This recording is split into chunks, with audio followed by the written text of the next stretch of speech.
E eu vou apresentar rapidamente algumas informações, porque os exames eles são muito detalhados, e se nós tivermos outras oportunidades, eu adoraria apresentar isso em detalhes. Mas hoje é para a gente dar uma visão geral de como os exames podem ajudar nesse projeto do objetivo, tá?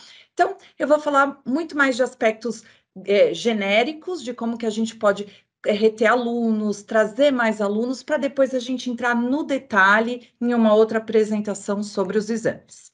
Então, eu vou pular um pouquinho a agenda para a gente ser um pouquinho mais breve, mas sobre o que vamos falar? Sobre Cambridge primeiro. Então, Cambridge a Universidade de Cambridge tem esses departamentos de editora e assessment que fazem os exames. A parte dos exames existe aproximadamente 100 e poucos anos aí, tá? Ainda não é tão antiga quanto a editora, que é mais velha, e nem tão antiga quanto a universidade ali, que tem mais de 800 anos. Mas tem lá seus respeitáveis 100 anos de existência fazendo isso. O que eu quero dizer com esse tempo? A gente realmente tem know-how no que a gente fala quando fala sobre exames, tá? Então, são mais de 7 milhões de exames realizados anualmente, tem um grande reconhecimento dos exames no mercado, são mais de 25 mil organizações hoje, e cada vez mais crescendo esse volume de exames, né, de reconhecimento dos exames. O que é importante a gente ver aqui, que eu quero mostrar para vocês? O quadro comum europeu, Cambridge sempre usa o quadro comum europeu, então todos os nossos exames, eles são considerados baseados no nível, então nós podemos ter exames aí de mercado que são multinível, ou seja, eles começam lá no quadro comum europeu, no pré-A1, e vão até o C2 no mesmo teste. Mas os exames de Cambridge voltado para escolas, que é esse que nós vamos falar, eles são voltados por nível. Então, se eu sou nível básico A1, eu faço o A1 Movers. Se eu sou nível básico A2, eu faço A2 Flyers ou A2 Key for Schools. Então, é só para mostrar um pouquinho para vocês como que a gente distribui os exames dentro do quadro comum europeu e sempre dentro do nível. O que é importante a gente lembrar dessa informação? Todos os exames de Cambridge sempre avaliam as 4 habilidades, porque a comunicação, ela é completa. Então, eu tenho que falar, eu tenho que escrever, eu tenho que ler e eu tenho que compreender o que alguém fala para mim. Então, sempre avaliamos as 4 habilidades. O nosso inglês hoje não é mais inglês britânico, isso é uma pergunta muito comum, isso não existe mais, é inglês internacional. A gente, como eu falei ali no comecinho, Cambridge foca no nível específico do quadro comum europeu, então, por nível, aqui o mandatório é o nível, tá? Nós vamos falar um pouquinho de exames para crianças, mas o que manda mesmo é o nível de conhecimento linguístico. E a gente sempre faz com muito carinho esses exames no sentido de testar se isso realmente avalia todo mundo de maneira justa. Então, um candidato avaliado aqui, ele tem que ser avaliado da mesma forma na China, no Japão, na França, todo mundo tem que ser igualmente avaliado.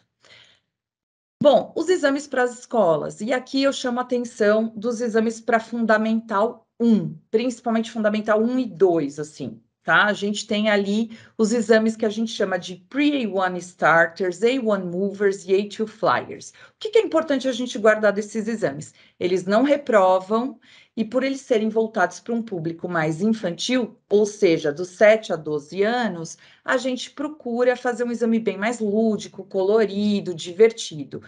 Como eu falei para vocês, o mandatório é o nível de conhecimento de inglês e não a idade.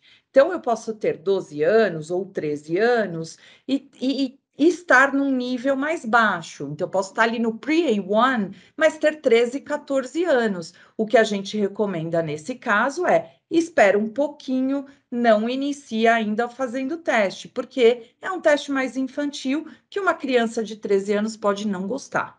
Então, é questão de maturidade. A gente fala que maturidade aqui que a gente leva em consideração, tá? Então, essa é a série que é para crianças e que não reprova, tá? Depois a gente vai subir dentro do quadro comum europeu. Eu mostrei só uma figurinha aqui para vocês verem que o exame é bem colorido, bem divertido, tá?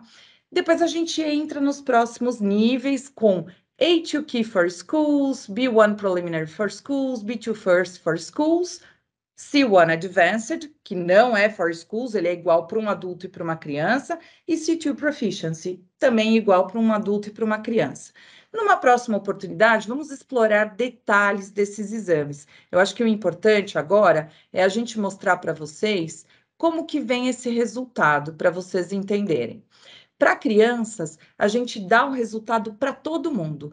Todo mundo vai receber o certificado e recebe por brasões. Então, como que eu me saí no listening? Como eu me saí no speaking? Como eu me saí no reading e writing, que é junto?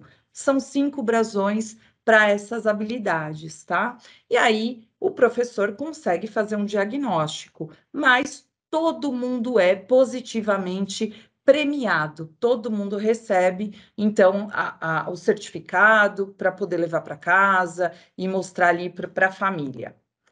Já quando a gente fala num exame que começa ali no A2 Key for Schools, B1 Preliminary for Schools e em diante, aí já são exames mais robustos. Então, esses exames, sim, não são coloridos, não são tão. Já é uma coisa mais estruturada. E aí a gente apresenta o resultado também de uma maneira diferente. Ou seja, a gente mostra uma pontuação geral e depois a pontuação por habilidade. Eu vou mostrar isso aqui no detalhe para vocês entenderem. Então, a gente mostra como foi o desempenho dentro do nível, que ele pode ficar com B ou C. Então, se eu estou dentro daquele nível, eu tiro uma nota B ou C. Se eu estou acima do nível que eu prestei, eu fico com uma nota A. E se eu estou abaixo do nível, o certificado vem reconhecendo que eu estou imediatamente abaixo do nível.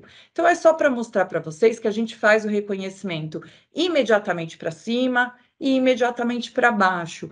Então, nada é perdido, mas é sempre importante a gente prestar o exame adequado.